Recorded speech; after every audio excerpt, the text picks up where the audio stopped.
Je suis heureux d'être ici pour inaugurer ce projet financé par un FASEP, par un don de la Direction générale du Trésor, au bénéfice de plusieurs entreprises françaises et au bénéfice ici au Sénégal de la SAED, qui va contribuer à aider à une maîtrise de la ressource en eau, qui est un bien précieux pour le Sénégal, et en finalité d'améliorer la souveraineté alimentaire du pays. Le motif de ce lancement, c'est l'initiative commune qui a été prise par plusieurs entreprises françaises qui sont des PME, donc MEOS et puis BWI, en collaboration avec une entreprise sénégalaise, Geomatica, qui est ici, et qui veulent mettre au service de l'amélioration de l'agriculture et de l'autosuffisance alimentaire leurs connaissances sur la géomatique et les données en fait satellites au service de l'amélioration de l'agriculture. Pour le riz, comme pour d'autres cultures, comme la canne à sucre, comme les fruits et légumes, la ressource en eau est absolument capitale. Et donc une meilleure maîtrise de la ressource en eau ne pourra que contribuer à améliorer cette autosuffisance. On en est encore loin, donc il y a encore beaucoup de progrès à réaliser. La plupart du riz industriel est cultivé dans la vallée. Donc c'est vraiment l'endroit où mettre en place un projet comme celui-ci. Je suis là aujourd'hui dans le cadre du projet Hydrospace for Sénégal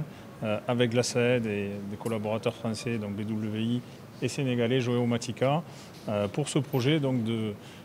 monitoring de l'eau pour l'agriculture grâce à l'imagerie satellite. Alors dans ce projet, grâce à l'imagerie satellite, donc, MEOS va regarder plusieurs indicateurs. Déjà la sécheresse végétale sur le territoire, ensuite le suivi des réserves en eau, donc pour avoir une idée de l'évolution des réserves en eau, et la détection de l'irrigation, donc être capable de détecter quelles sont les cultures et est-ce qu'elles sont irriguées ou pas. L'idée c'est vraiment d'avoir tout ça dans un même système, où on va en plus ramener une compétence de BWI sur le suivi et la supervision du fleuve Sénégal. Et donc on va avoir un même système cartographique où dedans on va avoir des indicateurs sur le suivi du fleuve, sur le suivi des réserves en eau, sur le suivi de l'irrigation et le suivi de la sécheresse. Voilà, tout ça croisé nous permettra d'amener tout un tas de données à la SAED qui va leur permettre un meilleur pilotage et une meilleure connaissance du territoire. Le projet va durer 18 mois. Le projet est financé donc, par la Direction générale du Trésor pour un financement total de 500 000 € qui est réparti entre les différentes entreprises et les différents acteurs. Et donc voilà, on est aujourd'hui au lancement officiel et on est là pour au moins 18 mois, mais notre ambition est bien au-delà, de rester partenaire proche de la SAED et de tous les collaborateurs de la SAED. Nous sommes réunis ici à Africa Rice pour procéder à la signature d'une convention de partenariat entre la SAED et MEOS dans le cadre de la mise en œuvre d'un projet qu'on appelle le projet Espace 4 Sénégal, qui est un projet qui consiste à doter donc la SAED d'outils d'aide à la décision par rapport donc à un meilleur suivi des ressources en eau, de l'irrigation et même du foncier irrigué. Et cela a été possible donc avec un partenariat avec MEOS et un financement donc avec la direction donc du Trésor français. C'est lié ici donc de remercier tous ces partenaires-là avec même Geomatica, le dirigeant donc Geomatica qui a aussi apporté sa contribution donc par rapport à ça, et l'ambassade de France donc au Sénégal. Je pense que c'est la conjonction en tout cas de tous ces acteurs-là qui aujourd'hui nous ont facilité la signature de cette convention et qui va être mise en œuvre dans les 18 mois prochains pour mettre donc la SAED à un niveau en tout cas de connaissance de ces ressources en eau beaucoup plus élevé et pour une meilleure connaissance, meilleure rationalisation et utilisation donc de ces eaux-là par rapport au programme agricole, surtout par rapport à cette souveraineté alimentaire qui est tant attendue donc par les autorités de ce pays-là. Mais absolument, vous savez,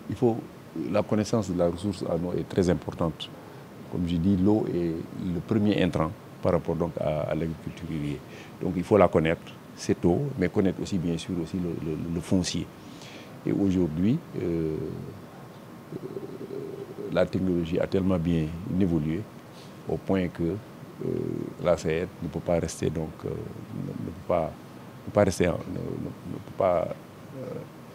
je veux dire, évoluer donc dans ce domaine-là. C'est la raison pour laquelle je pense que ce projet vient en tout cas à son heure, pour permettre de nous doter d'outils très performants, permettre la connaissance de ces ressources en eau partout, dans toute la vallée, aussi bien au niveau du fleuve Sénégal, de ses affluents et défluents dans tous les bassins versants, de connaître aussi l'état de ces ressources, de l'irrigation au niveau des parcelles, des problèmes de stress hydrique donc, qui pourraient se poser, qui devraient permettre alors de prendre des décisions qu'il faut le plus rapidement donc possible pour corriger ou améliorer en tout cas la situation. De plus en plus, on parle de la disponibilité en eau, de transfert de ressources en eau. Je pense qu'un outil de cette façon, de ce genre, devrait permettre de connaître exactement ce que nous avons à temps réel et à quel moment pour pouvoir prendre la décision qu'il faut. S'il faut procéder à des transferts, s'il faut procéder à des gestions d'ouvrages, voilà, pour permettre l'irrigation ou bien pour gérer en tout cas ces ouvrages-là afin d'éviter des pertes de ces ressources qui sont extrêmement utiles, en tout cas pour l'agriculture sénégalaise.